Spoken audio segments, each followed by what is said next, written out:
Good morning students. आज हम लोग स्टार्ट करेंगे क्लास 8 के जो हिस्ट्री के सेकंड चैप्टर है उसी चैप्टर के बारे में, जिसका नाम है फ्रॉम ट्रेड टू टेरिटोरी।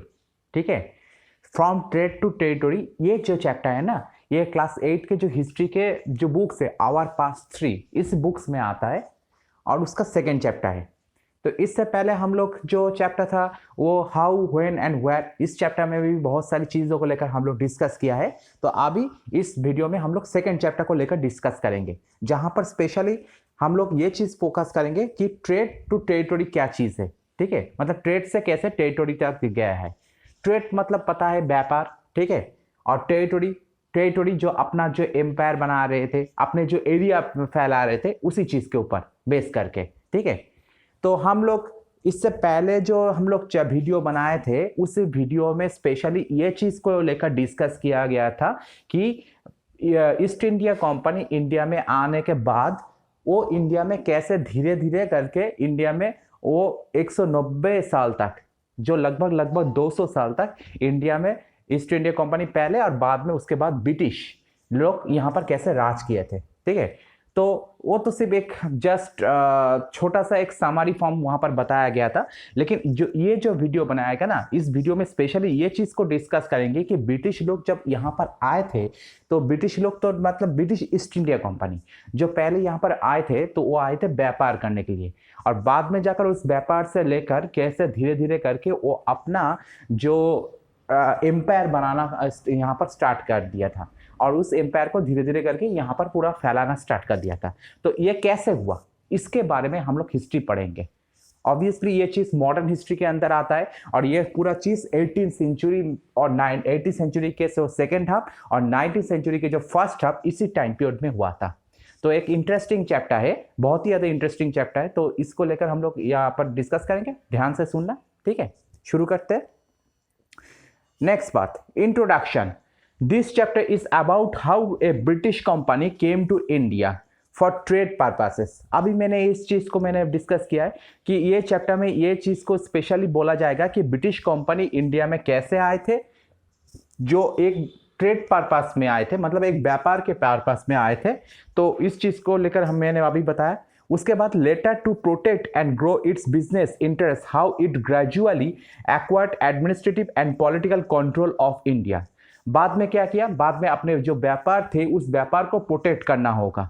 ठीक है, व्यापार को प्रोटेक्ट करने के लिए and grow its business interest, और अपने जो बिजनेस पर्पस था इसको और भी ज्यादा फैलाने के लिए उन्होंने क्या किया, how it gradually acquired administrative and political control of India. उन्होंने यहाँ के जो प्रशासनिक, एडमिनिस्ट्रेटिव मतलब प्रशासनिक और पॉलिटिकल राजनीतिक जो क्षेत्र है इस जगह को उन्होंने कंट्रोल करना स्टार्ट कर दिया था।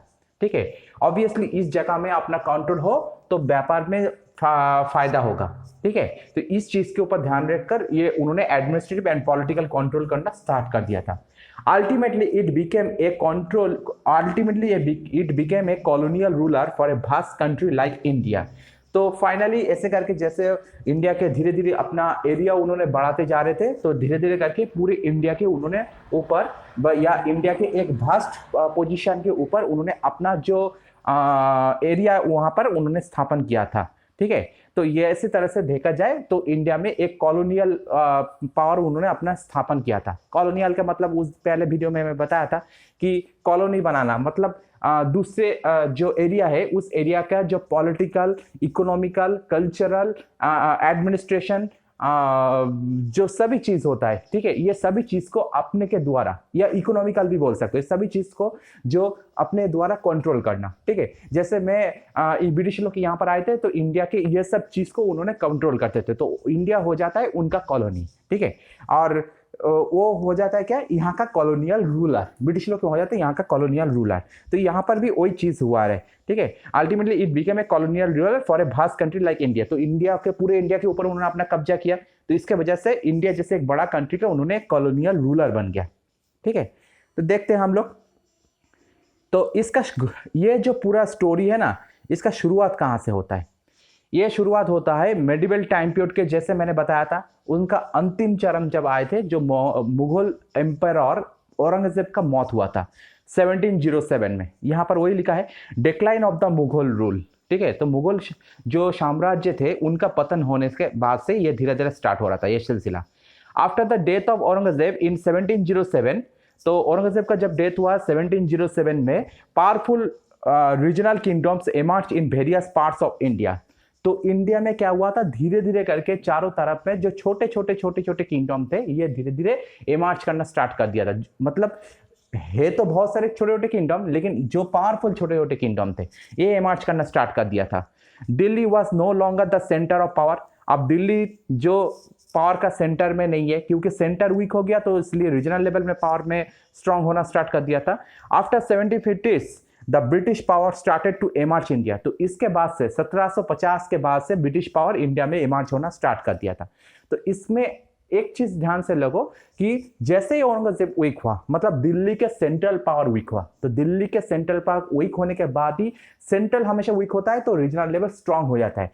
तो हमेशा रीजनल लेवल वो लोग क्या किया था, वो लोग सोचे थे अब तो हमें सेंट्रल के द्वारा जो कंट्रोल हमें करते हैं वो तो कंट्रोल करने वाला लोग नहीं है, तो हम लोग क्या करते हैं, हम लोग यहाँ से धीरे धीरे इंडिपेंडेंट बन जाते हैं। तो उन्होंने क्या किया, उन्होंने धीरे धीरे करके यहाँ से इंडिपेंडेंट बनने की कोशिश करना स्टार्ट कर दिया। तो जैसे ऐसे करके ऐसे देखा जाए कि बहुत सारे रीजनल पावर धीरे धीरे इंडिपेंडेंट बन रहे थे और पावरफुल बनने की कोशिश कर रहे थे, तो एक दूसरे के बीच में क्लैश आ रहे थे। तो इसमें क्लैश के वजह से एक दूसरे के बीच में हमेशा क्या होता था कि बैटल होता था। तो ये इस मौका का फायदा उठाया बाहर से आने वाले कुछ मर्चेंट, जैसे ब्रिटिश लोग, फ्रेंच लोग। तो ब्रिटिश लोग जब यहाँ पर आए थे तो उन्होंने क्या किया, तो उन्होंने देखा कि हमें यहाँ पर व्यापार को फैलाना है, ठीक है, हमें ट्रेड को यहाँ पर फैलाना है। लेकिन बात है कि यहाँ का ट्रेड को फैलाने के लिए हमें अगर यहाँ का एडमिनिस्ट्रेशन और पॉलिटिकल पावर में हमारा कंट्रोल अगर स्थापन हो गया ना, तो ये तो हमारे ट्रेड और भी ज्यादा फैलेगा और हम मुनाफा देखेंगे। तो उन्होंने क्या किया, उन्होंने इस मौके का फायदा उठाया, क्योंकि इंडिया के अंदर में जो लोकल रूलर है, इस लोकल रूलर के बीच में कोई यूनिटी नहीं है, तो उन्होंने इस यूनिटी का फायदा उठाया। और ब्रिटिश का हमेशा एक मोटिव था, ये तो तुम्हें सुना ही कभी, डिवाइड एंड रूल। तो डिवाइड करो और रूल करो। ये बाद में जाकर अप्लाई किया था उन्होंने हिंदू मुस्लिम के ऊपर, और पहले यहां पर उन्होंने अप्लाई किया था, ठीक है। अब नेक्स्ट पार्ट में, Bahadur Shah Zafar and his sons being arrested by captain Hudson after Aurangzeb, there was no powerful Mughal ruler. तो बहादुर शाह जाफर और उसके जो बेटे थे ये अरेस्ट हुए थे कैप्टन हडसन के द्वारा after Aurangzeb. There was no powerful Mughal ruler. Aurangzeb के बाद कोई पावरफुल मुगल रूलर नहीं थे, but Mughal emperors continue to be symbolically important. तो बट तब भी मुगल एम्परर जो सिस्टम था ये सिस्टम इंपॉर्टेंट था, ठीक है। In fact, when a massive rebellion against British rule broke out in 1857, जब 1857 में मतलब 1857 में एक ब्रिटिश रूल के खिलाफ जब एक बहुत ही ज्यादा फैला हुआ एक रेबेलियन हुआ था, एक मतलब एक विद्रोह टाइप का हुआ था। तो ये 1857 का रिवोल्ट है जो सिपाही म्यूटिनी भी कहा जाता है, ठीक है। तो वो चीज हुआ था। तो Bahadur Shah Zafar the Mughal emperor at that time, तो उस टाइम बहादुर शाह जाफर थे, was seen as the natural leader. तो उन्होंने उस टाइम का एक स्वाभाविक लीडर हो गए थे, ठीक है। Once the revolt was put down by the company, जब कंपनी उस रिवोल्ट को उन्होंने फाइनली उनको सप्रेस किया था, Bahadur Shah Zafar was force to leave the kingdom. तो उनको फोर्स किया गया था, उन्हें अपने किंगडम से उनको हटाया गया था। And his sons were shot in cold blooded, तो उनको उनके जो बेटे थे उनको मारा गया था, ठीक है। अब बात ये चीज क्या है, यहाँ पर स्पेशली क्या चीज बोला जा रहा है, यहाँ पर बोला जा रहा है कि 1707 के बाद भी मुगल जो एम्पायर है ना वो कंटिन्यू हुआ था, और ये कंटिन्यू हुआ था 1857 तक। लेकिन ये एम्पायर था सिर्फ नाम का, ठीक है। लास्ट जो स्ट्रॉन्ग या पावरफुल मुगल एम्पायर जो थे ये थे औरंगजेब। उनका जैसे ही मौत हुआ मुगल एम्पायर धीरे धीरे करके डिक्लाइन हो रहा था। उसके बाद से बहुत सारे पावरफुल लोग यहाँ पर आए थे, बहुत सारे पावरफुल किंगडम आए थे, लेकिन मुगल जो एम्पायर एक नाम का एक सिंबल बन गया था उस टाइम में, मतलब उसे किसी ने हटा नहीं रहे थे, ठीक है। ये बात है कि ऑल ओवर इंडिया के ऊपर मुगल एम्पायर का जो कंट्रोल नहीं था, लेकिन दिल्ली के आसपास के एरिया में उनके कंट्रोल थे, और उनको बाहर के जो एम्पायर थे वो उनको कंट्रोल करते थे। कभी कभी उनको देखा जाए मराठास लोग भी कंट्रोल किया था, कभी उनको देखा जाए तो राजपूत लोग भी कंट्रोल किया था, कभी उनको बाहर से जो अफगान लोग आते थे वो भी कंट्रोल किया था। तो इसी तरह से चलता था। तो बाद में जाकर ब्रिटिश लोग भी कंट्रोल करना स्टार्ट कर दिया था 19वीं सेंचुरी के शुरुआत में, ठीक है। अब देखा जाए कि इस हालत में 1857 तक इंडिया मतलब मुगल एम्पायर चल रहा है, मुगल एम्पायर चल रहा है। तो इस टाइम में क्या हुआ था, इंडिया में एक 1857 में एक रिवोल्ट हुआ था, जिसे पहले सिपाही म्यूटिनी भी बोल सकते हैं, बाद में जाकर ये the great war of independence भी कहते हैं, कोई कोई हिस्टोरियंस इसे मानते हैं, या द ग्रेट रिवोल्ट भी कह सकते हैं हम लोग। इस रिवोल्ट हुआ था। अब इस टाइम में क्या हुआ था, इस टाइम में स्पेशली देखा जाए अलग अलग जगह में अलग अलग लीडर लोग ब्रिटिश ईस्ट इंडिया कंपनी के खिलाफ उन्होंने लड़ना स्टार्ट कर दिया था। तो उन्होंने सोचा कि हमें एक ऑल इंडिया लेवल में एक लीडर चाहिए। तो उन्होंने उस टाइम के जो मुगल एम्पायर थे बहादुर शाह जाफर, तो वो दिल्ली में थे, तो उनके पास गया, उनको बोला कि आपका ऑल इंडिया लेवल में आपको इस रिवोल्ट में नेतृत्व करना है, ठीक है। बहादुर शाह जाफर उन्होंने सोचा कि उन्होंने अब ये मौका है कि कम से कम अपने लोगों के सामने आने का, और दूसरी चीज है कि अपने अगर ब्रिटिश इंडिया कंपनी को हटा सके तो मुगल एम्पायर को दोबारा जीवित कर सकते हैं। तो उन्होंने इसलिए इस रिवोल्ट में उन्होंने नेतृत्व करने के बारे में सोचा, लेकिन पाशा पड़ गया उल्टा। अब ईस्ट इंडिया कंपनी जब फाइनली इस रिवोल्ट को सप्रेस किया था, सप्रेस करने के बाद बहादुर शाह जाफर और उनके बेटे को उन्होंने पकड़ा था, ठीक है। तो पकड़ने के बाद क्या हुआ, बहादुर शाह जाफर को तो उन्होंने मारा नहीं, उनको उन्होंने बार्मा के उस टाइम में जो कैपिटल मतलब बार्मा के वहां पर एक प्रिजन थे मांदालय, वहां पर उन्होंने बहादुर शाह जाफर को उन्होंने भेज दिया था, ठीक है। आप यहाँ का उनका जो बेटे थे ना, उस बेटे को मार दिया। तो अब कोई भी मुगल एम्पायर का कोई भी सक्सेसर नहीं रहा, तो यानी मुगल एम्पायर खत्म, ठीक है। और फाइनली उन्होंने 1857 में मुगल एम्पायर को कोलैप्स कर दिया। तो इसी तरह से देखा जाए मुगल एम्पायर पूरा कोलैप्स हो गया था 1857 में, ठीक है। अब ये बात है कि उसके बाद arrival of east India company, इसको लेकर थोड़ा सा डिस्कस कर लेते हैं। इन 1600 the East India company acquired A charter from the ruler of England. तो 1600 में ईस्ट इंडिया कंपनी ने क्या किया, उन्होंने एक चार्टर उन्होंने एक्सेप्ट किया इंग्लैंड के जो रूलर थे उस रूलर के पास से। वो क्या था, क्वीन एलिजाबेथ थे। उन्होंने क्या किया, क्वीन एलिजाबेथ वन, उन्होंने क्या किया, granting it the sole right to trade with the east. तो उन्होंने ये राइट दिया कि तुम पूरब में जाकर तुम व्यापार कर सकते हो। This mean that no other trading group in England could compete with the East India company. इसका एक ही चीज था कि यहाँ पर एक चीज मेंशन किया गया था कि दूसरे कोई कंपनी पूरब में जाकर तुम्हारे साथ कंपटीशन नहीं कर सकते, मतलब तुम अकेला जाकर कंपटीशन कर सकते हो, अकेला जाकर वहां पर तुम व्यापार कर सकते हो। With the charter the company could venture across the oceans. तो इसके वजह से क्या हुआ, कंपनी धीरे धीरे वो अपना यहाँ के जो ओशन थे, मतलब पूरब की तरफ जो ओशन थे, उस ओशन के ऊपर उन्होंने अपना कब्जा करना स्टार्ट कर दिया। वहां पर धीरे धीरे वो अपना यात्रा करना स्टार्ट कर दिया। लुकिंग ऑफ न्यू लैंड्स, तो नया लैंड को उन्होंने देखना शुरू कर दिया। From which it could buy goods at a cheap price. वहां पर जाकर उन्होंने क्या करते थे, सस्ते पैसे में उन्होंने, कम दामों में उन्होंने सामान खरीदते थे। And carry them back to Europe, और उसे यूरोप में लेकर आते थे। To sell at higher price, उसे बहुत दामों में वहां पर बेचते थे। इसी तरह से उनका मुनाफा होता था। अब यहाँ पर स्पेशली क्या चीज बोला जा रहा है कि 1600 में यहाँ पर जो इंग्लैंड के जो ब्रिटिश ईस्ट इंडिया कंपनी है, ये कंपनी फॉर्म हुआ था। अब इसके पीछे सपोर्ट किसका था, वहां के जो रानी थे, रानी एलिजाबेथ वन, उनका सपोर्ट था। उनके पास वहां पर एक चार्टर एक्ट आए थे, जिस चार्टर एक्ट के वजह से ये ईस्ट इंडिया कंपनी फॉर्म हुआ था। अब इसमें चार्टर एक्ट में स्पेशली ये चीज बताया गया था कि ईस्ट के साइड में, जैसे ईस्ट के साइड में मतलब एशिया और साउथ एशिया, इस साइड में जाकर, या अफ्रीका भी बोल सकते हो, यह साइड में जाकर तुम ट्रेडिंग कर सकते हो, ठीक है। तुम वहां पर जाकर ट्रेडिंग कर सकते हो, लेकिन बात है कि यहाँ पर तुम्हारे कोई कंपटीशन नहीं देगा, मतलब तुम अकेला जाकर वहां पर ऑन एंड ओनली जाकर तुम वहां पर ट्रेडिंग कर सकते हो। तो ईस्ट इंडिया कंपनी इस मौके का फायदा उठाया उन्होंने, जिसलिए क्योंकि उनके पास रानी का सपोर्ट था, ठीक है, और चार्टर एक्ट का सपोर्ट था। अब उन्होंने क्या किया, उन्होंने सीधा चलाया है उन्होंने पूरब की तरफ, और उन्होंने क्या करते हैं कि अफ्रीका, उस टाइम अफ्रीका एशिया में जो जो सामान थे, ये सामान का बहुत ही ज्यादा कदर था यूरोप में। तो उन्होंने क्या करते हैं, यहाँ आकर सस्ते पैसों में वो सामान को खरीदते थे।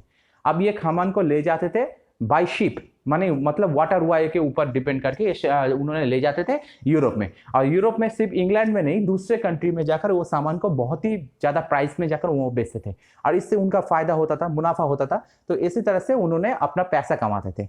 तो ये उनका मेनली ईस्ट इंडिया कंपनी इस पर्पस में फॉर्म हुआ था मेनली।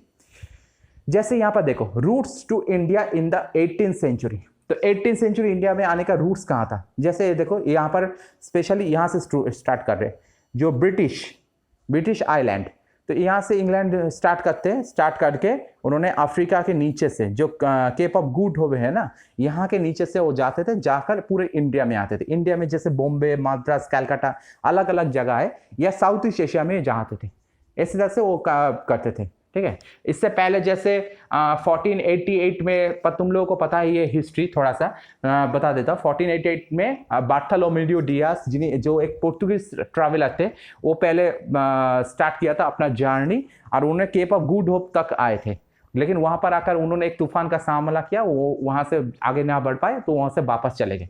फाइनली उसके बाद 1492 में वो कोलंबस वाला इंसिडेंट हुआ। कोलंबस ने उन्होंने सोचा कि ये इस तरह से ना आए, अटलांटिक ओशन के चक्कर लगाकर दूसरी तरह से आए, तो उन्होंने दूसरी ओर चले गए। उसके बाद 1498 में भास्को डा गामा आए थे, ये भी एक पोर्तुगीज ट्रैवलर थे, और सेम रास्ते से आए थे, केप ऑफ गुड होप तक पहुंचे, वहां पर जाकर तूफान का सामना करना पड़ा था। फिर वहां से उन्होंने वहां पर बार्थोलोमेव डियास की तरह वहां पर उन्होंने रोका नहीं, उन्होंने वहां से सीधा आगे निकल गए, और वो उन्होंने फाइनली इंडिया के जो बॉम्बे के नीचे है ना कालीकट, वहां तक उन्होंने आ गए थे। कालीकट जो केरला में आता है, वहां पर उन्होंने आए थे। ठीक है, और उस टाइम कालीकट का एक शासक थे जिसका नाम था जामोरिन, तो उनसे साथ उन्होंने मुलाकात किया था। तो इसी तरह से पोर्तुगीज लोग पहले इंडिया में आए थे। बाद में इसी रास्ते को अपनाया गया था 1600 के बाद, जो ईस्ट इंडिया कंपनी के द्वारा, मतलब ब्रिटिश ईस्ट इंडिया कंपनी के द्वारा। ठीक है, और वो इसी रास्ते से बार बार इंडिया में आते थे। ठीक है, अब रूट समझ में आ गया। Next, other trading companies. यहां पर एक चीज मैं छोटा सा बता देता हूं, ये वाला पहले रूट के बारे में। इससे पहले रूट जो था, ठीक है, 1600 से पहले अगर रूट देखा जाए तो उन्होंने जो बाय लैंड भी आते थे, लेकिन बाय लैंड बहुत ज़्यादा प्रॉब्लम होता था। बाय लैंड प्रॉब्लम क्या था, क्योंकि सी रूट तब डिस्कवर नहीं हुआ था, तो बाय लैंड मेनली प्रॉब्लम जो होता था कि इंडिया से कोई सामान खरीद कर अगर तुम यूरोप में लेकर आओ, तो पहले बहुत सारे कंट्री के ऊपर से तुम्हें लेकर आना पड़ता था, तो इसलिए बहुत सारे अलग अलग एम्पायर के ऊपर ले आने से वो अलग अलग एम्पायर में तुम्हें टैक्स देना पड़ता था, फले उस सामान का प्राइस बहुत ज़्यादा बढ़ जाता था। ये तो पहले एक प्रॉब्लम था। दूसरी बात जो थी कि वहाँ पर बहुत सारे लुटेरा भी होते थे, उस लुटेरा सामान को लूट लेते थे, तो ये भी तुम्हें अपने जान का भी खतरा था, ऊपर से सामान को भी लूट ले सकते थे। तो इससे वजह से क्या बहुत सारे प्रॉब्लम फेस करना पड़ता था। तो ये बायलैंड एक्चुअल में बायलैंड में बहुत ज़्यादा दिक्कत भी होती थी, क्योंकि बहुत ज़्यादा टाइम कंज्यूमिंग होता था, तो इसलिए बायलैंड ये ज़्यादा प्रीफर नहीं करते थे। ठीक है, यहाँ से सामान लेकर आकर यूरोप में आकर उसको ट्रेडिंग करना। तो असली बात है, जब से सी रूट डिस्कवर हुआ ना, सी रूट के बाद वहाँ से ज़्यादा सामान इंपोर्ट एक्सपोर्ट किया जाता था। ठीक है, नेक्स्ट, अदर ट्रेडिंग कंपनीज। दूसरे ट्रेडिंग कंपनी के बारे में हम लोग डिस्कस करते हैं। Portuguese had already established their presence in their western coast of India। तो पोर्तुगीज ऑलरेडी उनका क्या किया, उनका जो अपना जो पेजेंट्स थे वो उन्होंने दिखा दिया था वेस्टर्न ऑफ इंडिया, इंडिया के वेस्टर्न कोस्ट में। स्पेशली देखा जाए वो कहाँ पर, और जो केरला के आसपास एरिया में, मैंने बताया ना, उन्होंने केरला में कालीकट में आए थे, उसके बाद कोची में आए थे, तो ये सब जगह में उन्होंने वेस्टर्न कोस्ट एरिया में उन्होंने अपना दिखा दिया था। जो मालाबार कोस्टल एरिया है ना, वहाँ पर उन्होंने दिखा दिया था। And had there base in Goa. तो उन्होंने अपना बेस कहाँ पर बनाया था, गोवा में। ठीक है, गोवा स्पेशली उस टाइम में साउथ ईस्ट एशिया का सब पोर्तुगीज लोगों का सबसे मेन बेस था वो। In fact, it was Vasco da Gama, a Portuguese explorer, who had discovered the sea route to India in 1498। तो उन्होंने पहले डिस्कवर किया था। ये अभी मैंने हिस्ट्री बताया कि 1498 में कैसे भास्को डा गामा सी रूट को डिस्कवर किया है इंडिया आने का, by the early 17th century. तो ये देखा जाए उसके बाद से अर्ली 17th सेंचुरी में जाकर धीरे धीरे करके बहुत सारे और भी ट्रैवलर्स आ रहे थे, जैसे डच लोग आए थे। डच क्या किया था, the Dutch too were exploring the possibilities of trade in the Indian ocean. तो उन्होंने इंडियन ओशन में आए थे और यहाँ पर वो अपने लिए वो अपना जो पॉसिबिलिटीज थे उसको ढूंढ रहे थे। Soon the French traders arrived on the sense. बाद में जाकर ब्रिटिश के बाद फ्रेंच ट्रेवलर्स भी यहाँ पर आना स्टार्ट करते। तो यहाँ पर अगर देखा जाए, इंडिया में सबसे पहले सी रूट से, अकॉर्डिंग टू सी रूट, कौन से ट्रेवलर सबसे पहले आए थे? पहले पोर्तुगीज ट्रेवलर आए थे, उसके बाद डच ट्रेवलर आए थे, उसके बाद ब्रिटिश ट्रेवलर और उसके बाद फ्रेंच ट्रेवलर। फिर भी बहुत सारे आए थे, फिर डिनेमार्क लोग आए थे, डिनेमार्क मतलब डेनमार्क से आए थे, ऐसे बहुत सारे ट्रैवलर्स थे, ठीक है। लेकिन सबसे पहले आए थे पोर्तुगीज, ठीक है। लेकिन इन लोगों के बीच में सबसे ज्यादा फेमस कौन हुआ? Obviously British traveller, British East India company, ठीक है। तो यही चीज यहां पर बोला जा रहा है। Next, competition and reduction of profit. तो कंपटीशन, तो बहुत सारे ट्रैवलर यहां पर आ रहे, जैसे जैसे बहुत सारे ट्रैवलर यहां पर आएंगे ऑब्वियसली कंपटीशन बढ़ेगा, ठीक है। और मुनाफा के लिए उन लोगों के बीच में कंपटीशन होगा। अब जैसे उनके मुनाफा भी कम होने का चांस यहां पर है। कैसे हो? ठीक है, पहले ये मैं पढ़ता हूं, फिर उसके बाद मैं इसे एक्सप्लेन करता हूं। The problem was that all the companies were interested in buying the same things. तो इस टाइम प्रॉब्लम मेनली क्या हुआ था कि सभी जो कंपनी थे ना, ये सभी चाहते थे कि सेम चीज को खरीदे, यूरोप में जाकर उसे बेचे। The fine qualities of cotton and silk produced in India. क्यों उस टाइम में क्या होता है, इंडिया में वो अच्छी क्वालिटी का कॉटन मिलता था, सिल्क मिलता था, तो ये सब चीज इंडिया में प्रोड्यूस होता था। तो इसका एक यूरोप में एक बड़ा सा मार्केट था, had a big market in Europe. Pepper, cloves, cardamom and cinnamon to were in a great demand. तो ये सब चीज भी उस टाइम में देखा जाए यूरोप में बहुत ही ज्यादा इनका इंपॉर्टेंस है, क्योंकि यूरोप में ये सब चीज प्रोडक्शन नहीं होता था। ये सब चीज देखा जाए उस टाइम में ना, इंडिया में ही सिर्फ प्रोडक्शन होता था, ठीक है। इंडिया एक गर्मी का कंट्री था, तो गर्मी कंट्री का कारण यहाँ पर ये सब चीज प्रोडक्शन होता है। जैसे पेपर का मतलब क्या है? मिर्ची, क्लॉव्स मतलब लवंग, कार्डामम मतलब इलायची, और cinnamon मतलब दालचीनी। तो ये सब चीज, ये जो चीज है ना, ये सब इंडिया में प्रोडक्शन होता है। तो इस सब चीज, ये तो पता है कि खाना बनाने के लिए ये चीज कितना काम आता है और इसमें खाना कितना टेस्टी बनता है। तो ये चीज उस टाइम में यूरोप में भी नहीं मिलने के कारण इस सब चीज का बहुत ही ज्यादा उनका वहां पर डिमांड था। Competition amongst the European companies inevitably pushed up the prices at which these goods could be purchased. तो यहाँ पर क्या होता है कि यूरोपियन जो कंपनी थे ना, इस कंपनी के बीच में अब कंपटीशन आ गया था ये सामान खरीदने के लिए। इसके वजह से क्या हुआ? इसके वजह से जो अनिवार्य रूप में, ठीक है, ये सामान का जो प्राइस था ना, ये प्राइस बढ़ना लगा, ठीक है, जो सामान वो खरीदते थे। And this reduce the profits that could be earned. तो इसके वजह से उनका जो प्रॉफिट था वो प्रॉफिट कम होने लगा। तो बेसिकली ये जो स्लाइड है, इस स्लाइड के यहाँ पर मतलब बोला जा रहा है कि बहुत सारे कंपनी यहाँ पर आ रहे थे, उनका सभी का मकसद एक ही था कि यहाँ से सामान खरीदो, यूरोप में जाकर ट्रैवल करके यूरोप में जाकर उस सामान को बेचो, ठीक है। अब बात है कि बहुत सारी यूरोपियन कंपनी आ रहे थे, वो सेम सामान को खरीद रहे थे, ठीक है। तो सेम सामान खरीदने के लिए वजह से वो सेम ही सामान जाकर यूरोप में बेच रहे, तो इसके वजह से क्या हुआ, उन लोगों के बीच में कॉम्पिटिशन आ गई। अब कंपटीशन कैसे आते? कंपटीशन भी बहुत सारे तरीके से आ रहे। समझ लो कि मेरे यहाँ से मैं पेपर को बेच रहा हूँ, ठीक है, तो बाहर से बहुत सारे बाहर से पहले एक बंदा आता है, आकर मेरे पास से पेपर खरीदते हैं। तो मैं क्या करूंगा, मैं देखूंगा मेरे सामान बेचना है, तो मैं उस बंदे को क्या करूंगा, मैं समझ लो कि 100 रुपया में वो पेपर को मैंने बेच दिया, ठीक है। अब बात है कि मेरे पास 4 बंदा आ गया, ठीक है, जहां से 4 अलग अलग, समझ लो इंग्लैंड से आए, पोर्तुगीज से आए, डेनमार्क से आए, फ्रांस से आए। अब बात है कि सभी उस पेपर को चाहते हैं, तो मैं क्या करूंगा, मैं करूंगा, आप देखोगे जो ज्यादा सबसे ज्यादा कीमत देगा मैं उसी को बेचूंगा, ठीक है। अब ऐसे करके देखा जाए कि मुझे सबसे ज्यादा कीमत 400 रुपया मिल रहा है, तो मैं 400 रुपया में बेच दूंगा। यानी 100 का प्राइस में जो पहले चीज मिलता था, अब वो 400 के प्राइस में मिल रहा है। तो इसके वजह से नुकसान किसका हो रहा है? नुकसान उन लोगों का ही हो रहा है, ठीक है। तो ये चीज उनके जो ईस्ट इंडिया कंपनी थे ना, English East India company, Denmark east India company, Portuguese east India company, Holland east India company, ये सभी लोगों को ये पता चल रहा है कि उनका नुकसान हो रहा है, ठीक है। अब ये सामान जाकर भी यूरोप में बेचना पड़ता है, वहां पर भी कंपटीशन होता है, क्योंकि वहां पर भी जो लोग थे, वहां पर लोग क्या करते थे, उस सामान को खरीदने के टाइम में, क्योंकि उनके पास बहुत ज्यादा ऑप्शन आ गए थे, अलग अलग ट्रैवलर्स लोग वहां पर आ गए थे, तो वो भी क्या कहते हैं, जो सबसे ज्यादा कम प्राइस में देगा तो वो सामान उसके पास से खरीदेगा। तो यानी यहां से ज्यादा प्राइस में खरीदना पड़ता है उनको, ट्रैवलर्स लोगों को, और वहां पर कम प्राइस में जाकर वहां पर बेचना पड़ता है। तो इसी तरह से उनका नुकसान हो रहा था।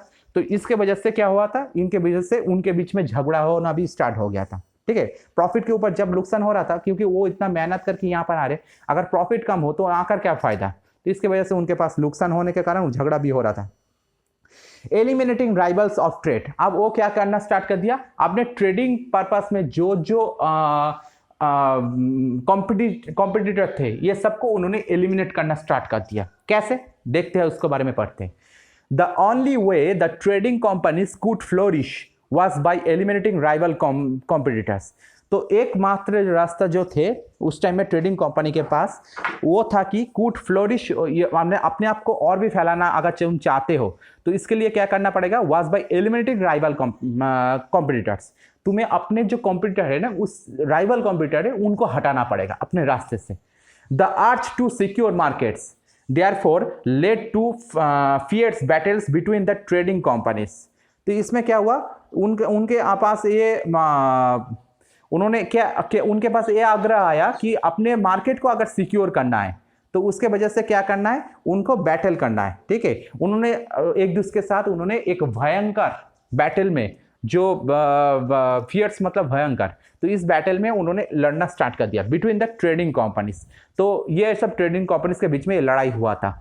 Through the 17 and 18 centuries they regularly sank each other ship. तो उस टाइम क्या होते थे, 17 और 18 सेंचुरी में उन्होंने पानी में भी लड़ाई होते थे, लैंड में भी लड़ाई होते थे।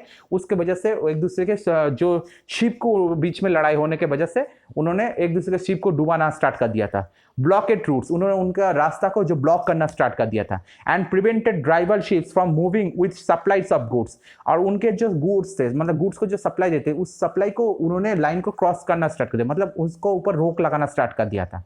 Trade was carried on with arms and trading post were protected through fortification. तो उस टाइम में ट्रेड में क्या होते थे, ट्रेड में सिर्फ व्यापार का सामान नहीं जाते थे, पैसा नहीं जाते, उसके साथ साथ आर्म्स मतलब जो वेपन्स होता था ना, उस वेपन्स को भी लेकर जाते थे। और उसके साथ साथ क्या होता है, ट्रेडिंग पोस्ट में ये बैटल के द्वारा, मतलब फोर्टिफिकेशन मतलब जो बैटल हो रहा है, तो उस बैटल के द्वारा ये ट्रेडिंग चीज नियंत्रण होते थे। तो इस स्लाइड में बेसिकली क्या बोला जा रहा है, बेसिकली ये बोला जा रहा है कि बहुत सारे अगर कंपटीशन बहुत ज्यादा बढ़ गए, तो कंपटीशन बढ़ने के कारण जो कंपनीज थे, इस कंपनीज के बीच में लड़ाई होना स्टार्ट कर दिया। ठीक है, अब ये क्या करते थे, अपने राइवल जो कॉम्पिटिटर्स थे, उस कॉम्पिटिटर्स को अपने रास्ते से हटाना उन्होंने चाहते थे। उसके वजह से क्या किया, उन्होंने जो जो रास्ता अपनाना है वो रास्ता अपनाते थे। तो इसके वजह से उनका बीच में लड़ाई होते थे, क्योंकि सभी लोग एक ही रास्ते से आते थे। तो सभी लोग एक ही रास्ते से आने के कारण देखा जाए कि वो अटलांटिक ओशन, उसके बाद इंडियन ओशन, ये सभी रास्ते में मतलब समुद्र के रास्ते में उनके बीच में लड़ाई होते थे। वही नहीं, ऊपर से उनके बीच में लैंड में लड़ाई होती थी। बहुत बार इंसिडेंट हुआ कि इंग्लैंड को साथ फ्रांस को, या इंग्लैंड के साथ डच को, या इंग्लैंड के साथ पोर्तुगीज का, यहाँ पर इंडिया के मेन जो लैंड है ना, उस लैंड के ऊपर उनका लड़ाई हुआ था। तो इसी तरह से लड़ाई होते थे। और ये लड़ाई का मेन मकसद क्या है कि यहाँ का मार्केट किसके पास रहेगा, ये मार्केट किसके पास रहेगा, मतलब कौन यहाँ पर व्यापार करेगा, जो हारेगा उसको यहाँ से हटना पड़ेगा। तो ये चीज के लिए उनके बीच में लड़ाई होते थे। तो इसके वजह से क्या होता है, उनके मेन मकसद हो जाता है कि उनके जो नेवल पावर है, किसका नेवल पावर सबसे ज्यादा स्ट्रांग है, ये बहुत ही इंपॉर्टेंट हुआ था। और उस नेवल पावर में किस डिसाइड होता था, क्योंकि वहां पर आर्म, वो कैसे, वहां पर कौन कौन से आर्म रहते या वेपन्स रहते, और वो बैटल के लिए कितना वो रेडी है। तो ये चीज से वो डिसाइड होता था। उसके बाद East India company begins trade in Bengal. अब ये सब कंपटीशन के बीच में धीरे धीरे ब्रिटिश ईस्ट इंडिया कंपनी जीत गए। ठीक है, अब इन्होंने क्या किया, बंगाल में ट्रेडिंग करना स्टार्ट कर दिया। The first English factory was set up on the banks of river Hooghly in 1651। तो पहला जो ईस्ट इंडिया कंपनी, मतलब पहला जो English factory, east India company के द्वारा जो इंग्लिश फैक्ट्री बनाया गया था, ये हुगली में बनाया गया था, रिवर हुगली। ठीक है, यानी अभी आज के दिन के हिसाब से देखा जाए वेस्ट बंगाल में बनाया गया था, तभी ये बंगाल था। इस बंगाल में 1651 में बनाया गया था। ठीक है, मतलब गंगा रिवर जब वो क्या करते हैं कि वो वेस्ट बंगाल के बीचों बीच से वहां से एक पोर्शन वो बांग्लादेश के अंदर चला गया। आज के दिन के हिसाब से देखा जाए उसका नाम बोला जाता है पद्दा, और एक पोर्शन वो भागीरथी नाम से क्या किया, वो वेस्ट बंगाल के अंदर से गुजरकर वो बे ऑफ बंगाल की तरफ जा रहे हैं। ठीक है, अब कलकत्ता के पास जब वो आता है, उसका नाम चेंज होकर उस भागीरथी का नाम हो जाता है हुगली। ठीक है, तो ये हुगली रिवर के बारे में बोला जा रहा है, मतलब एक टाइप का ये गंगा ही है। तो इसके पास में उन्होंने क्या किया, उन्होंने अपना बैंक बनाया था। This was the base from which the company's traders known at the time as factors. तो ये उन्होंने क्या किया, दिस वॉज द बेस, मतलब ये उन्होंने अपना यहाँ पर बेस कैंप बनाया, which the company traders, जहां पर वो कंपनी ट्रेडर्स क्या करते थे, रहते थे। known at the time as factors operated, the factory had a warehouse, their good exported were stored। तो वहां पर क्या करते, ये उसी फैक्टर के लिए होते थे, मतलब यहाँ से वो क्या करते, अपने जो ट्रेडिंग पर्पस को वो ऑपरेट करते थे। और सिर्फ ट्रेडिंग के लिए नहीं, इसे वायर हाउस भी बनाया गया था, मतलब बैटल के लिए भी सामान को यहाँ पर मौजूद करते थे। अब बैटल किसके बीच में होता था? पहले बैटल तो मैंने बता दिया कि राइवल कंपनीज के बीच में होता था, तो राइवल जो कॉम्पिटिटर्स थे उसके बीच में होता था। तो इसके लिए वहां पर क्या करते थे, वहां अपना सामान को भी मौजूद करते थे। Where goods for export were stored, मतलब जिस सामान को यहाँ से एक्सपोर्ट किया जाएगा, मतलब बाहर में भेजा जाएगा, यानी यूरोप में भेजा जाएगा, उसे यहाँ पर स्टोर किया जाता था। And it had offices where company's officials had, और इसके पास ऑफिस भी रहते थे, मतलब ये जो बेस कैंप बनाए यहाँ पर ऑफिस भी रहते थे, जहां पर कंपनी के जो ऑफिशियल्स लोग होते थे ना, वो वहां पर बैठते थे। एज ट्रेड एक्सपेंडेड, जैसे जैसे ट्रेड बढ़ते गए, द कंपनी परसुएडेड मर्चेंट्स तो and traders to come and settle near the factory. तो उन्होंने सोचा अब धीरे धीरे करके बहुत सारे मर्चेंट्स और ट्रेडर्स को जरूरत है, तो उन्होंने क्या किया, एक एक करके मर्चेंट और ट्रेडर्स को बुलाना स्टार्ट कर दिया, और कि ताकि तुम लोग आओ और आकर हमारे जो बेस कैंप है, इस बेस कैंप या फैक्ट्री है, इस फैक्ट्री के आसपास के एरिया में तुम लोग रहना स्टार्ट करो, ठीक है। तो ऐसे ऐसे करके उसके आसपास के जो जगह है वो फैलना स्टार्ट कर दिया था। By 1696, it began building a fort around the settlement. तो उन्होंने क्या किया, उन्होंने एक फोर्ट बनाना स्टार्ट किया। फोर्ट मतलब दुर्ग, जो उन्होंने बनाना स्टार्ट कर दिया था, ठीक है। तो 2 years later it bribed Mughal officials. उन्होंने ब्राइट मतलब क्या है ना, ब्राइट मतलब है घूस देना। तो उन्होंने क्या किया, उन्होंने घूस दिया था मुगल ऑफिशियल्स। उस टाइम में जो मुगल ऑफिशियल्स थे, ठीक है। तो 1696 के बाद 2 साल के बाद अगर देखा जाए 1698, तो 1698 में मुगल ऑफिशियल्स, मतलब इस टाइम में मुगल जो एम्पायर थे वो थे औरंगजेब। तो उन्होंने औरंगजेब को स्पेशली घूस देना स्टार्ट कर दिया था, ठीक है। अब मुगल का भी फायदा क्या था, मुगल के पास पैसा मिल रहा है, तो मुगल का फायदा इसलिए था। तो इट ब्राइट मुगल ऑफिशियल्स, तो उन्होंने मुगल ऑफिशियल्स को घूस देना स्टार्ट कर दिया, इनटू गिविंग द कंपनी, तो कंपनी की तरफ से जमींदारी राइट्स ओवर 3 विलेजेस। तो उसके बदले में मुगल ऑफिशियल्स को जब घूस दिया था, उसके बदले में उनको क्या मिला था, उनको यहाँ का 3 जो मतलब गांव थे, तो तीनों गांव का उनका जमींदारी राइट्स मिला था। मतलब वो पैसा दे रहे थे मुगल एम्पायर को, उसके बदले में यहाँ के जो 3 गांव थे, इस 3 गांव का जमींदारी राइट्स, मतलब तुम यहाँ का जमींदार हो, ठीक है। तो ईस्ट इंडिया कंपनी को फाइनली यहाँ का 3 गांव का जमींदार बनाया गया था। One of this was Kalikata. तो वो जो 3 गांव थे ना, उस 3 गांव का नाम था गोविंदपुर, सुतानुटी एंड कलकत्ता, ठीक है। ये 3 गांव का नाम था। बाद में जाकर तीनों गांव मिलाकर हो गया था कलिकता, ठीक है। जैसे one of this was Kalikata, इसके बीच में एक था Kalikata, which later grew into the city of Calcutta और Kolkata as it is known today, जिसका आज के दिन में देखा जाए ये कोलकाता नाम से जाना जाता है। ब्रिटिश इंडिया के टाइम में ये कैलकाटा नाम से जाने जाते, ठीक है। तो इसी तरह से नाम चेंज होते होते इसी तरह से आए थे। तो हाँ, उसके बाद it also persuaded the Mughal empire Aurangzeb to issue a farman granting the company the right to trade duty free. तो उसके बाद भी क्या हुआ था, वो वहां पर रुके नहीं, तो उन्होंने मुगल एम्पायर औरंगजेब को और भी ज्यादा घूस दिया था। उसके वजह से क्या हुआ, मुगल एम्पायर औरंगजेब ने एक फरमान जारी किया। फरमान है कि वही चीज है, मतलब एक नोटिस टाइप का जारी किया उन्होंने, और उस नोटिस में क्या बोला गया, ग्रांटिंग द कंपनी को ये ग्रांट किया गया the right to trade duty free, मतलब तुम यहाँ पर ट्रेडिंग कर सकते हो, तुम्हें इसके लिए कोई पैसा देना नहीं पड़ेगा, ठीक है। मतलब तुम डायरेक्टली मुगल एम्पायर को पैसा दे रहे हो, तो इसके बदले में तुम्हें अलग से कोई ट्रेडिंग ड्यूटी तुम्हें देना नहीं पड़ेगा। तो ये चीज उन्होंने मुगल एम्पायर उस टाइम में औरंगजेब ने ये जारी किया था। तो इसी तरह से मतलब यहाँ पर बेसिकली स्लाइड का जो पर्पस है, ये स्लाइड में ऐसी चीज बोला जा रहा है कि ये कैसे तरह से मुगल जो ऑफिशियल्स थे, उस ऑफिशियल्स के पास से ईस्ट इंडिया कंपनी ने अपना जो परमिशन, ट्रेडिंग करने का जो परमिशन उन्होंने लिया था, इस चीज के बारे में ये स्लाइड बोला जा रहा है। और उस परमिशन के वजह से उन्होंने कैसे यहाँ पर एक फैक्ट्री बनाया, उस फैक्ट्री को कैसे उन्होंने और भी ज्यादा फैलाया था, और कैसे कैसे वो अपना यहाँ पर मतलब देखा जाए जो तीनों गांव का उनका जमींदारी राइट मिला था, और वहां से कैसे कलकत्ता बने थे, ठीक है। इस चीज के बारे में ये स्लाइड में स्पेशली डिस्कस किया गया। नेक्स्ट स्लाइड, यहाँ पर देखो, local boats bring goods from ship in Madras painted. ये मद्रास के उस टाइम के हालत के बाद किया जा रहा है, ठीक है। क्योंकि जैसे कलकत्ता में देखा जाए, मतलब कैलकाटा में देखा जाए, यहाँ पर उस टाइम में ब्रिटिश फैक्ट्री बने थे ना, उसी तरह से देखा जाए मद्रास में भी ब्रिटिश ईस्ट इंडिया कंपनी का उस टाइम में फैक्ट्री बना था। तो लोकल बोट्स ब्रिंग गुड्स, तो लोकल बोट्स कैसे यहाँ पर गुड्स को मतलब ले जाएगा फ्रॉम शिप्स, तो शिप के पास ले जा रहे मद्रास में, ये एक पेंटिंग के जरिए यहाँ पर बोला जा रहा है, ठीक है। क्योंकि शिप क्या होता है, शिप जो उस टाइम में जो नदी थे या नदी बोलो या समुद्र के एकदम किनारे बोलो वहां पर नहीं आ सकते क्योंकि वो गहरे पानी में रहते थे। तो लोकल बोट्स के द्वारा वो सामान को पैक करके वो क्या गया था, शिप तक ले आया जाता था, फिर शिप को वहां पर लोडेड किया जाता था, वहां से वो गहरे समुद्र की तरफ वो शिप को भेजा जाता था। तो इसी तरह से वहां पर चीज होता था। तो एक ऑयल पेंटिंग के जरिए यहाँ पर बताया गया। ठीक है, next, trade as a reason of battle.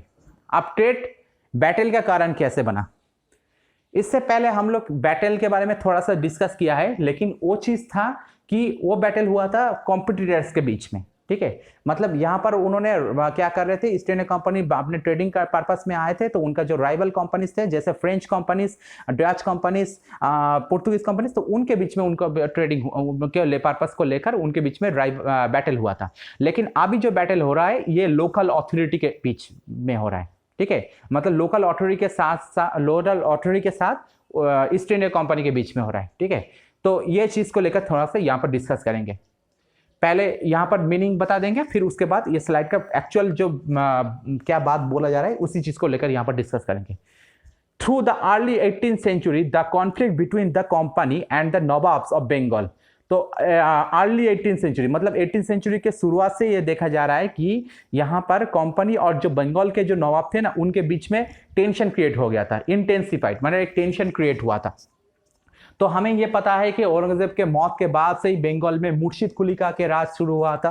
ठीक है, वो यहाँ का बंगाल का नवाब बने थे। तो मुर्शिद कुलिका के टाइम पीरियड से ही देखा जाए कि यहाँ बंगाल के नवाब के साथ East India company, English East India company बीच में एक टेंशन क्रिएट हुआ था।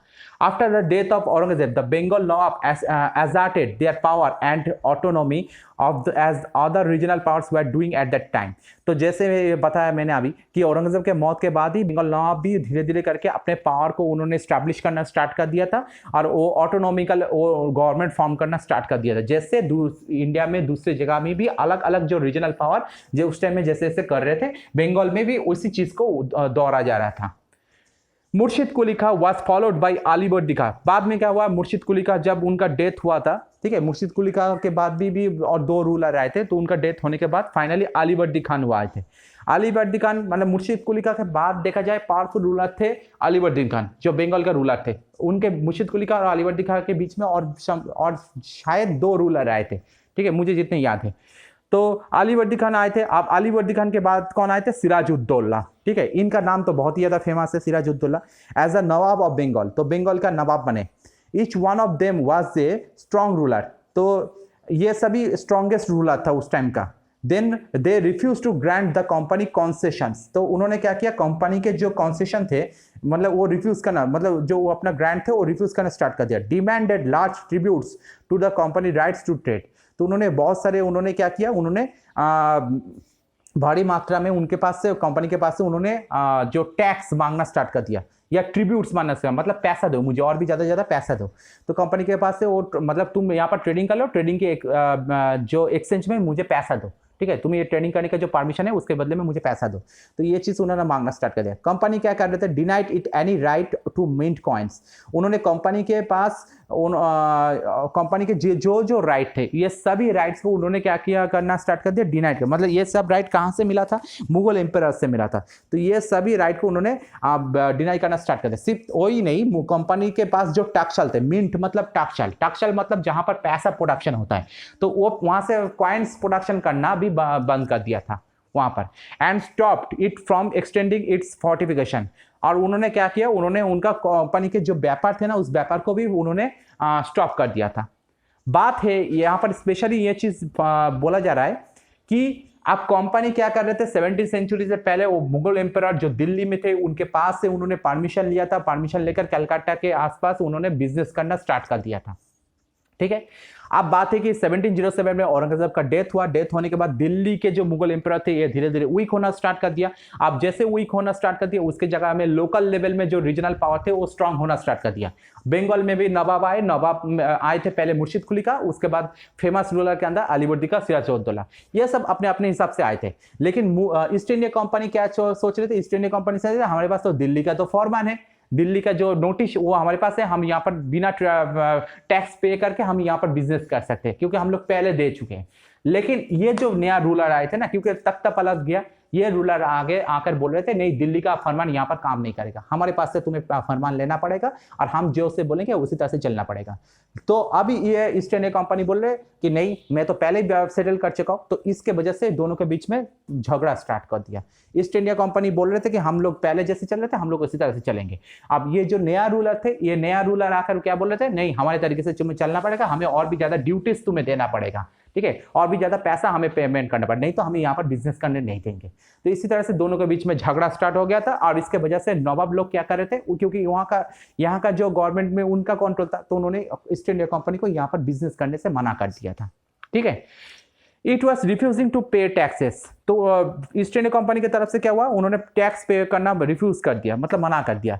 राइटिंग दिस रेस्पुट लेटर्स, तो उन्होंने क्या किया, उन्होंने ऐसा लेटर्स लिखना स्टार्ट कर दिया जो जिसमें देखा जाए कि यहाँ का जो लोकल अथॉरिटी है, मतलब नवाब है, उस नवाब को उन्होंने मतलब अपमान करना स्टार्ट कर दिया था।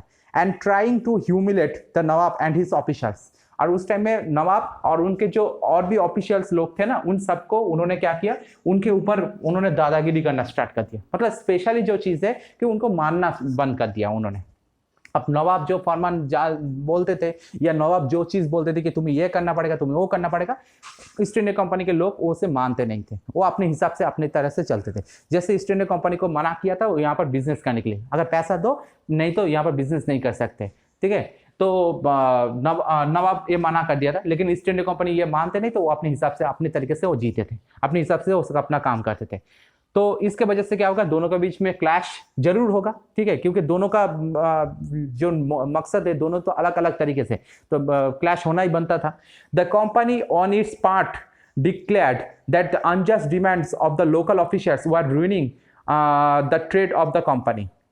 यहाँ पर क्या बोला गया, the company on its parts declare, तो कंपनी उन्होंने क्या डिक्लेयर किया था, that the unjust demands of local officials, local official के पास से जो डिमांड आया था, ठीक है, were ruining the trade of company and trade could flourish only if the duties were removed, ठीक है। तो ये लोग ये डिमांड को हम लोग मानेंगे तभी अगर तुम यहाँ से, मतलब हमें तुम्हारे जो अथॉरिटी है, तो अथॉरिटी को हमें तभी मानेंगे अगर तुम हमारे जो ट्रेड के ऊपर जो बैन लगाए उस बैन को तुम हटा लो, ठीक है।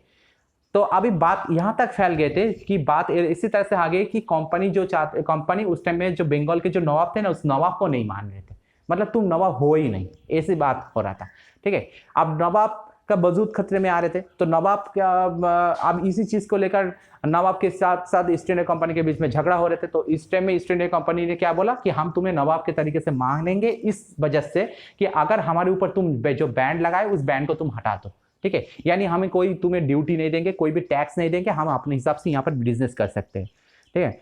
तो it was also convinced that to expand trade it had to enlarge its settlements, buy up villages and rebuild its forts. तो उन्होंने क्या किया, it was also convinced, उन्होंने ये कन्विंस कर लिया था उस टाइम में, that to expand trade, उन्होंने यहाँ पे ट्रेड को एक्सपेंड कर सके, it had to enlarge its settlements, अपना एक सेटलमेंट कर सके, बाय अ विलेज, नया गांव खरीद सके, एंड रिबिल्ड इट्स फोर्ट्स, और अपने जो फोर्ट है ना इस फोर्ट्स को दूसरी तरह से रिबिल्ड कर सके। तो ये झगड़ा तो चल रहा था ना, ये जो अभी मैंने बोला ये झगड़ा चल रहा था, तो ये झगड़ा धीरे धीरे करके ना नवाब के बीच में ये सुलह हो रहे थे, नवाब और ईस्ट इंडिया कंपनी के बीच में सुलह हो रहे थे, और उस सुलह के दौरान ये सब चीज़ हो रहा था। तो फाइनली देखा जाए कि दोनों के बीच में एक प्रॉब्लम सॉल्व हो रहे थे। तो सॉल्व के दौरान उन्होंने क्या किया, उन्होंने यहाँ पर अपने ट्रेड को एक्सपेंड करना स्टार्ट कर दिया था और नया सेटलमेंट बनाया, जिसके दौरान यहाँ पर उन्होंने गाँव खरीदने का परमिशन मिला था, माना ईस्ट इंडिया कंपनी को गाँव खरीदने का परमिशन मिला था और फोर्ट बनाने का परमिशन मिला था। तो ये कुछ नवाब के टाइम में हुआ था। लेकिन जो फाइनली जो नवाब आए थे ना 1756 में आए थे, जैसे अलीवर्दी खानी का मानने के बाद सिराजुद्दौला आए थे, ये नया नवाब जो कम उम्र का है, ये इस बात को माना नहीं और ये इस बात से मुकर गए, और फाइनली देखा जाए दोनों के बीच में झगड़ा और भी ज्यादा बढ़ गए थे, ठीक है। मतलब बात है कि पहले वाला उस टाइम के हालत ये थे कि आज के दिन के अकॉर्डिंग नहीं है। आज के दिन में अकॉर्डिंग मतलब जो एक बार जो नोटिस सर्कुलर बन गए, समझ लो एक बार अभी जो गवर्नमेंट चला, इस गवर्नमेंट के अंदर जो सर्कुलर बन गए, तो वो अगली गवर्नमेंट तक भी कंटिन्यू हो सकता है, ठीक है, कोई बात नहीं ऐसे, क्योंकि एक संविधान के अकॉर्डिंग ये चलता रहता है। लेकिन उस टाइम के ये सिस्टम नहीं था, उस टाइम में ये राजा जो चीज बनाएगा मतलब दूसरा राजा जो वही चीज को फॉलो करेगा, इसका कोई मतलब नहीं था, ठीक है। अब ईस्ट इंडिया कंपनी ये चीज बोल रहे कि हम तो पहले इसके साथ ये डील कर चुके, लेकिन आज जो नया नवाब आ रहे थे वो नवाब बोल रहे कि तो क्या हुआ, मेरे साथ तो डील तो नहीं किया, तो इसको लेकर प्रॉब्लम स्टार्ट हो गया था, ठीक है। अब सिराजदौल्ला का टाइम में जो प्रॉब्लम हुआ था उसका फाइनल रिजल्ट आए थे द बैटल ऑफ पलाशी। इसको लेकर हम लोग डिस्कस करते हैं क्योंकि ये बैटल ऑफ पलाशी इंडियन हिस्ट्री में देखा जाए इसका इंपॉर्टेंस बहुत ही ज्यादा आ जाता है, इसके वजह से इंडियन हिस्ट्री चेंज हो गया था यहाँ पर। When Alivardi Khan died in 1756 में क्या हुआ था, अलीवर्दीन खान डाइड हुए थे, Sirajuddaula became the nawab of Bengal, तो उन्होंने बंगाल का नवाब हो गए थे। The company was worried about his power, company अब धीरे धीरे उनके जो पावर थे उस पावर को लेकर उन्होंने चिंता उनका स्टार्ट हो गया था। एंड नीन on A puppet ruler who would willingly give trade concessions and other privileges, and infuriated Sirajuddaulah asked the company to stop meddling in the political affairs on his domination, stop fortification and पे the revenue. तो उन्होंने क्या किया, उन्होंने company सिराजदौल्ला का power को लेकर उन्होंने उनके बीच में एक शक पैदा हुआ था क्योंकि सिराजदौल्ला एक नया रूलर थे, वो अपने हिसाब से जीना चाहते थे, ठीक है, आप अपने हिसाब से रूलिंग करना चाहते थे। और उन्होंने कंपनी आप बेसिकली चाहते थे एक पापेट रूलर मतलब जो होते हैं ना, जैसे पोष माना हुआ, ठीक है, तो मतलब कठपुतली टाइप का, ठीक है, तो एक कठपुतली टाइप का रूलर वो चाहते थे जो अपने हिसाब से मतलब कंपनी के हिसाब से वो चलेगा।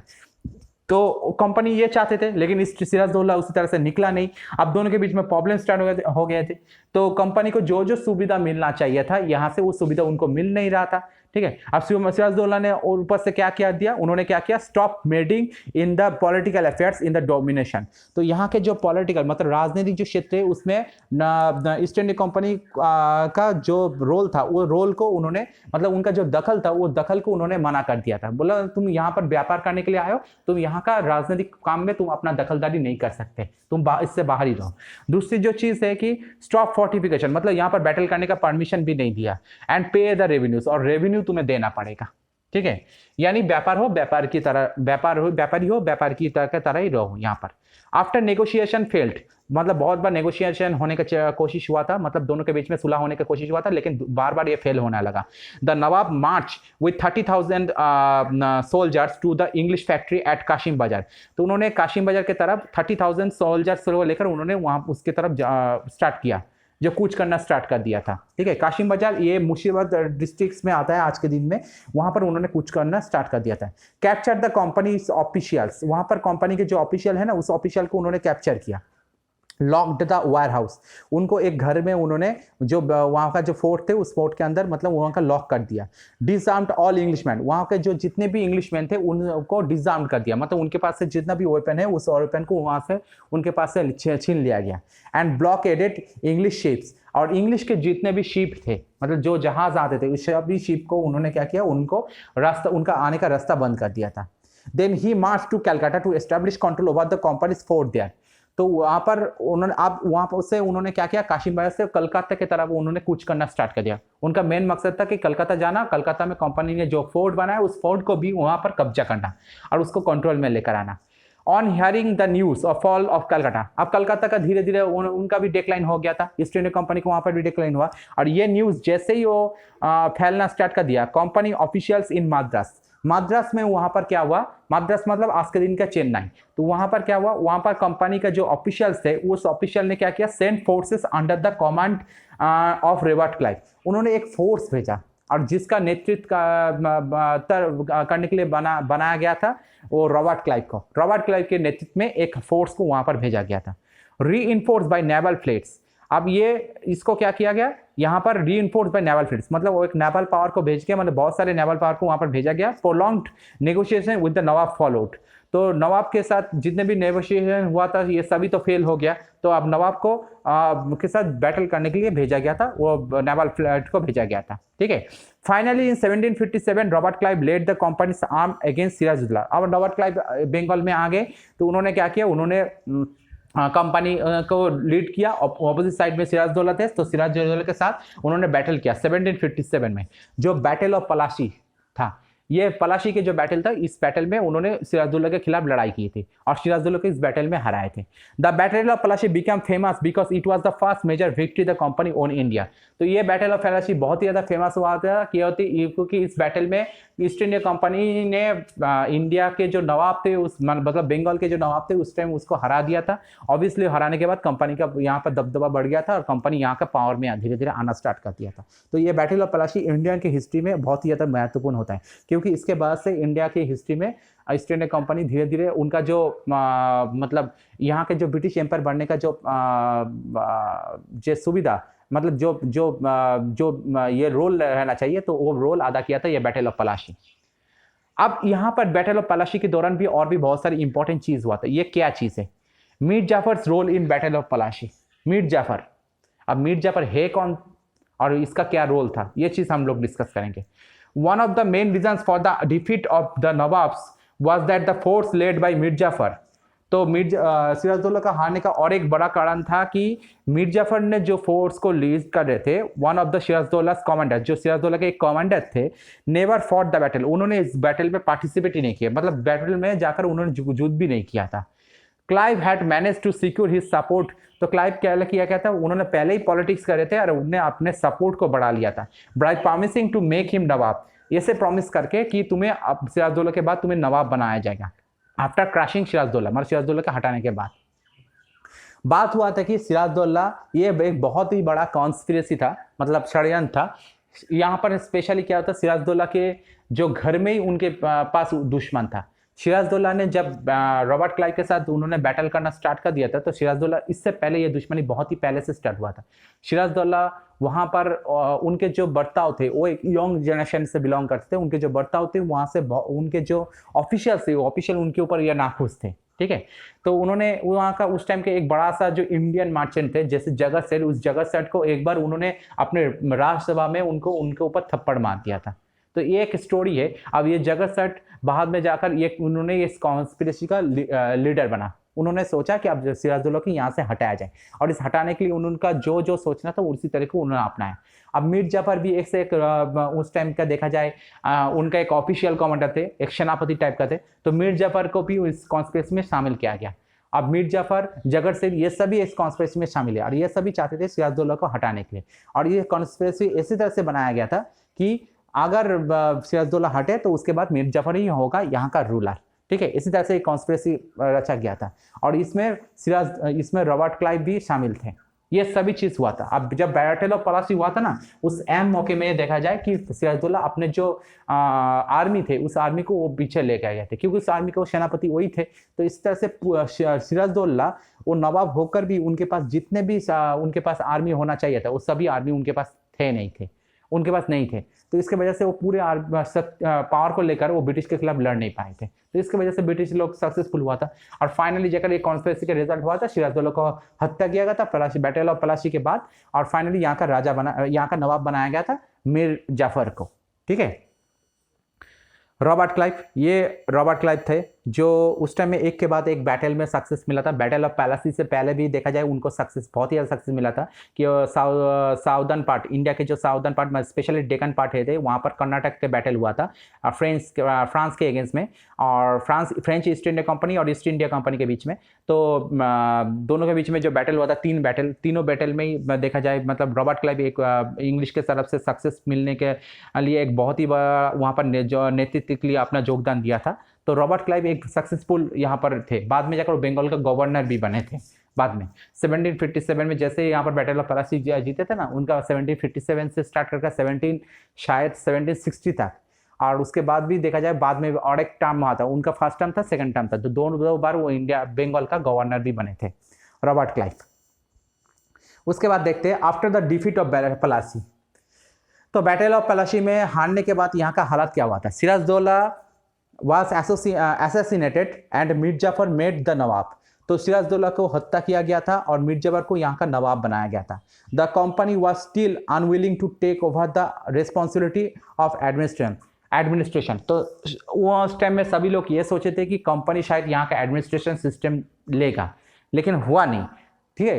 कंपनी एक्चुअल में कंपनी बैटल जीते थे, लेकिन कंपनी को एडमिनिस्ट्रेशन सिस्टम का रिस्पॉन्सिबिलिटी लेना था, लेकिन कंपनी ऐसा किया नहीं, और उसके जगह में उन्होंने मीर जाफर को यहाँ का एडमिनिस्ट्रेशन सिस्टम को उन रिस्पॉन्सिबिलिटी दे दिया था।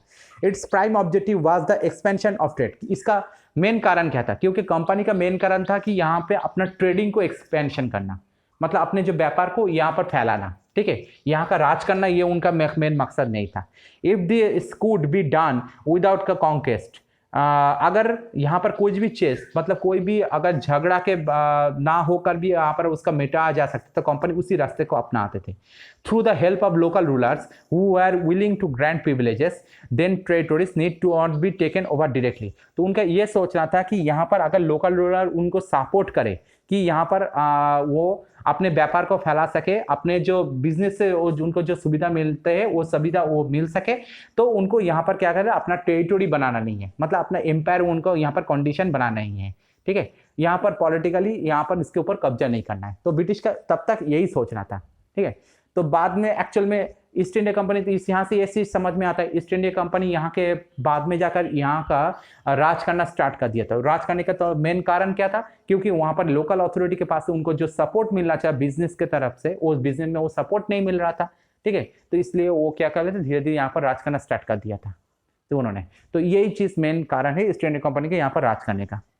ऑब्वियसली देखा जाए, दूसरी ओर से अगर देखा जाए, दूसरी ओर से लोकल अथॉरिटी को भी हम लोग दोष नहीं दे सकते, क्योंकि ईस्ट इंडिया कंपनी क्या चाहते थे? मुनाफा, और वो मुनाफा के लिए वो किसी भी हद तक जाते थे, अपने पैसा को, यहाँ का जो लोकल लेवल में जो पैसा रहते थे वो पैसा को ले जाते थे। आप यहाँ के जो नवाब है, नवाब के पास उनके जो अपना टकशाल है, उनके जो अपना ट्रेजरी है, उस ट्रेजरी में पैसा नहीं है, लेकिन ईस्ट इंडिया कंपनी सभी पैसा ले जा रहे हैं, तो उसके वजह से उनका भी नुकसान होगा। तो ऑब्वियसली लोकल नवाब भी उनको सपोर्ट नहीं करेंगे। तो दोनों अपने तरीके से राइट थे, ठीक है।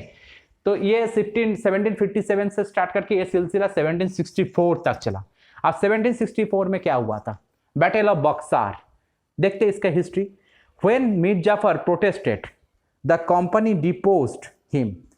तो अब मीर जाफर यहाँ का राज कर रहे थे। मीर जाफर अब धीरे धीरे करके इस चीज का खिलाफ बोलना स्टार्ट कर दिया। क्यों? ऑब्वियसली मैंने अभी बताया कि नवाब के पास कुछ नहीं है, कंपनी के गुलाम हो चुके हैं उन्होंने, तो उन्होंने इसके खिलाफ बोलना स्टार्ट कर दिया। जैसे वो क्या किया, उनके कंपनी के खिलाफ बोला, उनको वहां से हटा दिया गया, और उसके जगह में मीर कासिम, जो मीर जाफर के क्या था, मीर जाफर का उनके जो बेटी थे, उस बेटी के पति, मतलब उनका जो जमाई थे, ठीक है, मीर कासिम को उनके प्लेस में नवाब बनाया गया। उन्होंने मीर कासिम कॉम्प्लेन, अब मीर कासिम जब कॉम्प्लेन करना स्टार्ट किया, क्योंकि मीर कासिम भी ये चीज मान नहीं पाए, ठीक है, कुछ दिन के बाद उनको भी ये समझ में आ गया। He in turn was defeated in a battle of fought at Boxer। तो उनको बैटल ऑफ बॉक्सर, उनको बॉक्सर के जो बैटल में उनका हराया गया था 1764 में। Driving out of Bengal and Mir Jafar was reinstalled. तो उनको बंगाल से हटाया गया, उनको दोबारा उनको मीर जाफर को वहां पर नवाब में इंस्टॉल किया गया, रीइंस्टॉल किया गया था। द नवाब हैड टू पे 5 lakhs एवरी मंथ। उस टाइम में डिसाइड किया गया था नवाब जो कंपनी को 5 लाख हर महीने में देगा, उस टाइम के अकॉर्डिंग 5 लाख रुपया हर महीने देगा। But the company wanted more money to finance its wars. तो कंपनी चाहते बहुत ज़्यादा पैसा, क्योंकि उस टाइम में जो वो वार लड़ रहे थे, उस वार के दौरान उनको पैसा चाहिए। And meet the demands to of trade and its other expenses. यहाँ पर जितने भी ट्रेडिंग है सबका लिए छूट, और यहाँ पर जितने भी खर्च हो रहा है इस खर्च का पैसा चाहिए था उनको। It wanted more territories and more revenue. तो वो चाहते थे बहुत ज़्यादा टेरिटोरीज, ताकि बहुत ज़्यादा यहाँ से उनको पैसा मिल सके, शुल्क मिल सके, ठीक है। तो यहाँ पर स्पेशली बैटल ऑफ बक्सर के इंपॉर्टेंस कहाँ पर आता है? बैटल ऑफ बक्सर के दौरान हुआ था कि मीर जाफर पहले उनको समझ में आ रहा था कि ब्रिटिश लोग नवाब को कठपुतली की तरह नचा रहे, तो उन्होंने प्रतिवाद किया, उन्होंने उनके इंग्लिश में बोलना स्टार्ट किया, तो मीर जाफर को हटा दिया, उनके जमाई थे मीर कासिम को वहां पर बैठाया गया था। अब मीर कासिम भी कि कुछ दिन बाद समझ में आए थे, तो मीर कासिम उन्होंने कुछ ऐसा स्टेप लेना स्टार्ट कर दिया जो ईस्ट इंडिया कंपनी को पसंद नहीं आए थे। तो फाइनली जाकर मीर कासिम ने क्या किया, उन्होंने इंग्लिश ईस्ट इंडिया कंपनी के खिलाफ लड़ना के लिए फैसला किया। तो उन्होंने क्या किया, उस टाइम अयोध्या के जो नवाब थे, अवध के नवाब, ठीक है, सुजा-उद-दौला के साथ उन्होंने एक जोड़ी बनाए, और फाइनली जाकर दिल्ली के जो उस टाइम में जो मुगल एम्पायर थे ना, उस मुगल एम्पायर शाह आलम II, इनके साथ भी उन्होंने एक टीम बनाई। तो अब ये तीनों मिलकर ईस्ट इंडिया कंपनी के खिलाफ लड़ना स्टार्ट करने का फैसला किया। सॉरी। फाइनली बैटल हुआ, बैटल ऑफ बक्सर। बक्सर के जो बैटल हुआ 1764 में, एक तरफ ईस्ट इंडिया कंपनी अकेला और दूसरी तरफ ये तीनों पावरफुल लोग, ठीक है, अपने अपने जो टीम को लेकर यहाँ पर लड़ना स्टार्ट कर, लेकिन ईस्ट इंडिया कंपनी तीनों को हराया, तीनों को।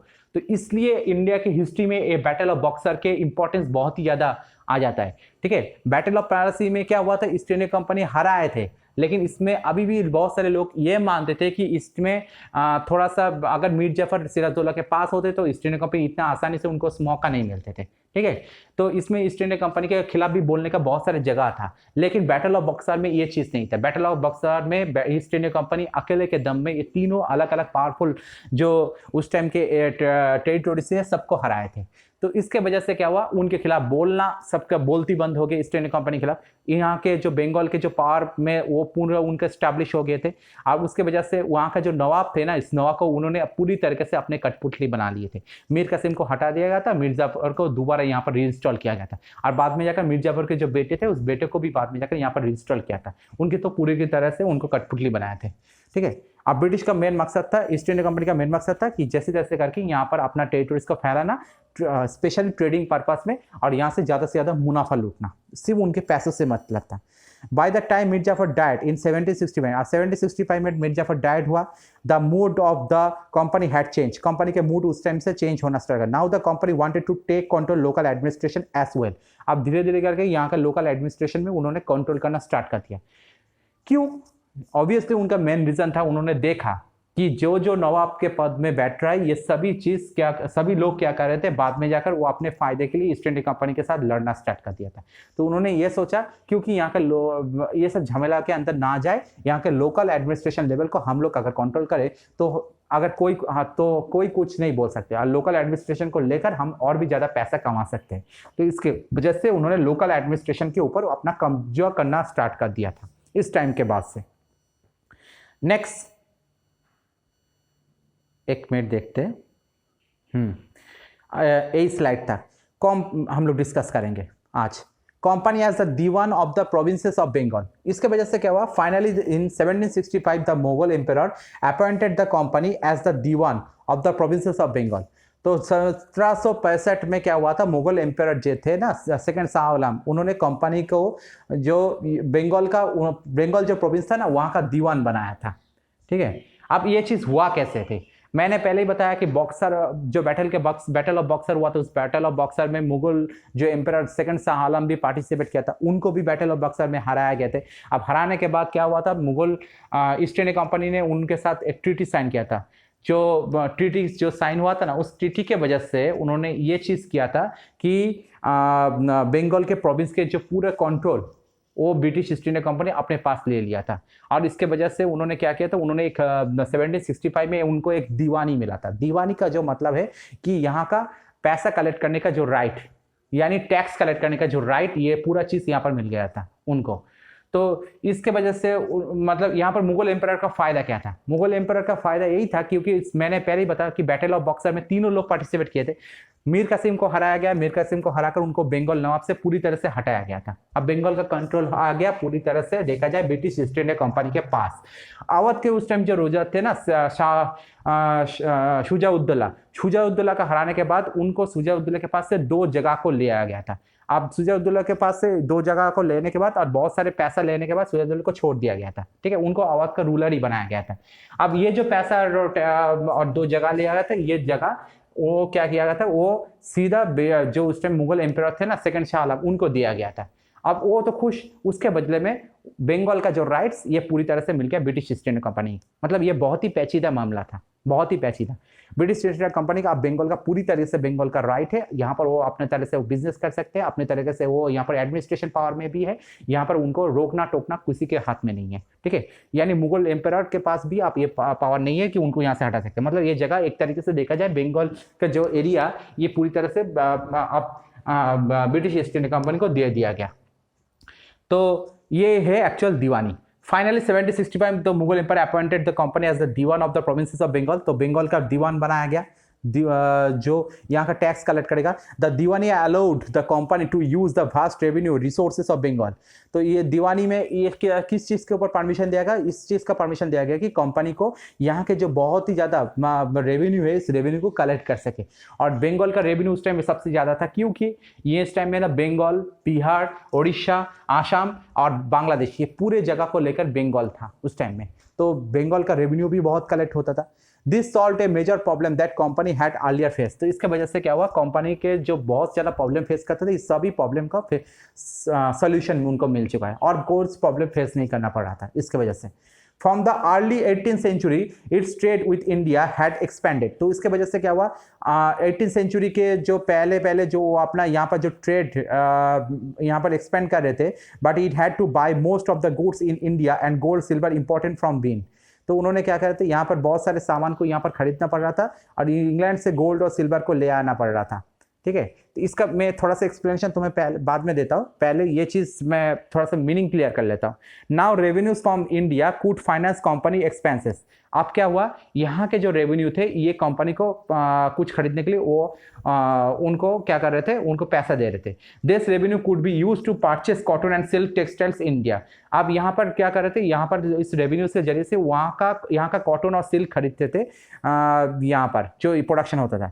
Maintain company troops and meet the cost of building the company fort and officials and. और इस पैसे से उन्होंने क्या करते थे, कंपनी के जो जहाज थे ये सबको मेंटेन करते थे, कंपनी के बिल्डिंग को मेंटेन करते थे, कंपनी फोर्ट को मेंटेन करते थे, और कंपनी के जो कलकत्ता में जो ऑफिस थे उस ऑफिस को मेंटेन करते थे। तो इस स्लाइड में बेसिकली ये चीज बोला गया। अब दीवानी तो कंपनी को मिल गया, इसके बाद क्या चीज स्पेशली बोला गया सेकंड और थर्ड पैराग्राफ में, यहां पर ये बोला जा रहा है कि 18th सेंचुरी के शुरुआत में, मतलब 1701 से जो स्टार्ट हो रहा है, मुगल एम्पायर 1707, मुगल एम्पायर औरंगजेब के 1707 में जब मौत हुआ था उसके बाद से देखा जाए कि कंपनी यहाँ पर क्या करते थे, कंपनी यहाँ पर अगर कोई भी सामान को खरीदना है तो वो स्पेशली क्या करते थे, इंग्लैंड से वो गोल्ड, सिल्वर ये सब लेकर आते थे और वो मतलब पैसा वहां से लेकर आते थे, उस पैसे से यहाँ का सामान खरीदते थे, मतलब वहां का पैसा से यहाँ का सामान खरीद रहे, तो बैलेंस हो जाता था। लेकिन अब कंपनी क्या किया, कंपनी 1757 के बाद यहाँ के एडमिनिस्ट्रेशन पावर में कंपनी का राज चल रहा है, तो कंपनी को ऑब्वियसली यहाँ से टैक्स कलेक्ट हो रहा है, तो कंपनी यहाँ से जो टैक्स कलेक्ट हो रहा है तो कंपनी कह रहे हैं यहाँ के पैसे से यहाँ का सामान खरीद रहे हैं आप। ठीक है, तो कंपनी यहाँ के जो टैक्स कलेक्ट हो रही है उस टैक्स से वो कंपनी यहाँ के पैसे से यहाँ का सामान खरीद रहे और ये सामान को इंग्लैंड में ले जा रहा है, यानी इंडिया का जो वेल्थ होता था उस या रिसोर्सेस होता था, ये रिसोर्सेस बाहर की तरफ चले जा रहे हैं, बाहर के कंट्री में चले जा रहे हैं और वो भी खरीद रहे हैं वो कंपनी यहाँ के पैसे से। ठीक है, ऊपर से क्या करते थे कंपनी, यहाँ पे उनका जो फोर्ट थे या कंपनी के यहाँ पर जो शिप थे या कंपनी के जो भी सामान थे सभी चीज को मेंटेनेंस करते थे, या कंपनी के जो जो ऑफिशियल्स थे सबका सैलरी भी देना पड़ता था, तो ये सैलरी भी इस पैसे से मेंटेन होता था, या उनका पर्सनल भी उनका फुलफिलनेस ये इस पैसों से होता था। ठीक है, तो इसी तरह से कंपनी यहाँ का लूटते थे। तो आज ये वीडियो में स्पेशली 1765 में कंपनी को जो दीवानी मिला वहीं तक मैं डिस्कस कर रहा हूँ, क्योंकि ये बहुत ही ज़्यादा बड़ा है, तो इससे आखिरी इससे नेक्स्ट जो वीडियो बनाऊंगा उस वीडियो में ना इसके बाद का जो हिस्ट्री है, जो यहाँ पर रेसिडेंट्स बोला जा रहा है, यहाँ से मैं डिस्कस करना स्टार्ट करूँगा। ठीक है, तो मुझे लगता है कि सेकेंड वीडियो में शायद कंप्लीट कर पाऊँ, मुझे लगता है। तो देखते हैं नेक्स्ट वीडियो में। अभी इस वीडियो को बहुत ही ज़्यादा बड़ा हो गया तो इस वीडियो को यहीं पर स्टॉप करता हूँ, 1 घंटे से ज़्यादा वीडियो हो जा रहा है, तो नेक्स्ट वीडियो में इसको और भी ज़्यादा डिटेल्स में डिस्कस करेंगे। तो मिलते हैं नेक्स्ट वीडियो में, तब तक के लिए बाय बाय।